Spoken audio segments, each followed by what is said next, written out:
Gue ini kan emang lumayan senang lari ya. Dan waktu pas gue kemarin ke Bali, gue tuh sempet nyari kayak run club apa nih bisa gue join. Dan gue sering banget ketemu run club di Bali, terutama di daerah Canggu, yang itu sangat menu-menuin jalan. Dan itu kayak salah satu hal yang gue gak mau lakuin lah. Ngapain gue lari-lari menuin jalan bikin macet aja gitu. Sementara kalau misalnya lari di Jakarta, itu biasa orang-orang kalau misalnya lari yang bakal menuin jalan bikin macet itu tuh ya it's an official event.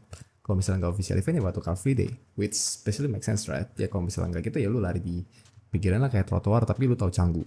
Trotoar itu udah kayak non-existent, lu lari di trotoar yang ada lu cedera kali menurut gua. Tapi anyway, ini drama terbaru sih in Torres Valley. Itu menurut gua salah satu yang menarik. If you Jadi di ask me, 22 what's Juli the kemarin itu mereka coolest thing ngadain about yang namanya Silent staying Disco afloat Run. in Bali? Basically the idea lu dikasih 5:30 sebuah a.m. headphone 300 dan nanti bakal people ada running DJ through dan lu bakal Canggu. dengerin preset DJ tersebut dari headphone tersebut dan basically suaranya nggak keluar jadi kalau misalnya lari pagi ya udah nggak terganggu dan semua orang bakal dengerin lagu yang sama jadi you are like vibing with the same music tapi nggak ganggu orang-orang sekitar lah bahasanya kayak gitu which basically ya that's make sense karena ini jam 5.30 pagi dan nggak mungkin lu jam 5.30 pagi itu yang kayak pasang musik gede kan jadi ya it's okay lah tapi tetap gue nggak suka ada konsep of lu lari di Canggu aja sih menurut gue.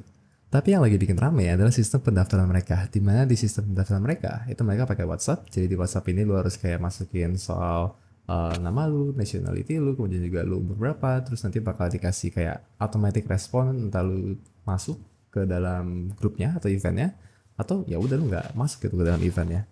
Dan yang kejadian adalah saat ini semua nomor plus 62 itu tuh di reject mostly dan orang-orang berkor-kor lah kayak ini gue apply bareng sama suami gue yang bule yang pakai nomor yang plus satu kenapa gue doang yang tolak pada gue apply di worknya saman kayak gitu loh which especially ada semua orang-orang lu diskriminasi kepada orang lokal kenapa lu harus ngejek orang lokal ketika gue pengen ikutin event lo juga dan anyway kalau misalnya ada bayar gue juga bakal bayar juga gitu loh karena gue pengen ikut event lo dan akhirnya jadi rame banget yang ngomongin soal si grup Entourage ini tapi yang bikin makin parah adalah mereka jadi makin ke expose betapa bad attitude owner-ownernya ini. Contoh ya, ada satu case di mana mereka respon ke invitation sebuah event bisa dibilang di mana mereka tuh kayak nawarin sebuah kerjasama lah antara run club dengan tempat mereka. Tapi responnya dari si Entourage ini, mereka bilang kalau mereka tuh nggak ada benefit.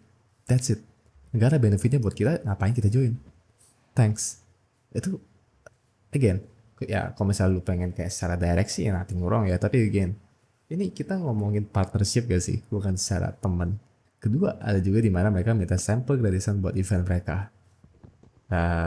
Ya ini menurut gua sebenarnya minta sampel gratisan oke tapi kalau bahasa-bahasa kayak gini agak kayak memuja-muja grup lu sendiri gak sih ini kalau misalnya kesannya ya kalau misalnya lu baca chatting itu yang kayak ini grup gue gede gitu loh lu kalau misalnya partnership sama gue lu bakal dapat banyak gitu loh. So lu better partner sama gue kalau nggak lu lost kayak gitulah. Terus ada beberapa lagi lah kayak screenshot dari orang yang soal si Intorch ini kayak ngajak kerja sama atau sebaliknya yang attitude-nya itu nggak banget menurut gue.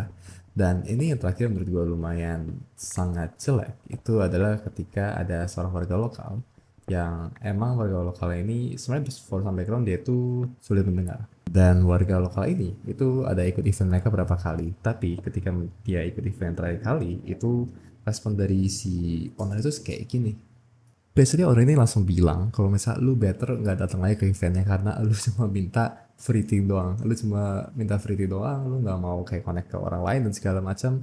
Oh ya gue lupa ngomong Entourage ini emang sebenarnya itu dia tuh bikin komunitas buat digital nomad ya tapi dia juga ngadain run club juga ya run club tuh pasti free dong dan biasanya kalau misalkan ke free pasti mereka bakal ada kayak semacam benefit bukan benefit sih kayak bonus-bonus lah kayak lu bisa dapat pisang habis lari bisa dapat free drinks free those kind of thing lah tapi ini mereka emosi karena si Kiki ini ya udah dia cuma datang free things udah balik. Gue mau disclaimer dulu, gue di sini nggak membela si Kiki ini karena jujur gue nggak tahu juga cerita si Kiki ini kayak gimana. Tapi ya gue cuma mau nge-highlight cara attitude-nya ownernya aja sih ke dia. Dan cara mereka nyampainya itu sih menurut gue cara mereka penyampaiannya ini menurut gue kesannya itu terlalu jelek lah. Kesannya itu yang kayak lu di atas kita semua. Tapi akhirnya GOAT kita, Mbok Nilu, itu udah berkoar-koar, dia udah suruh imigrasi buat ngecek lagi izin dari si dua bule yang owner ini, dan turns out mereka udah kabur ke Singapura.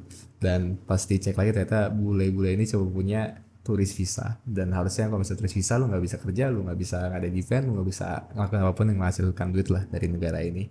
Jadi mereka udah ban for life dari Bali, dan ya udah si Torresnya udah mati aja gitu. So yeah, that's all.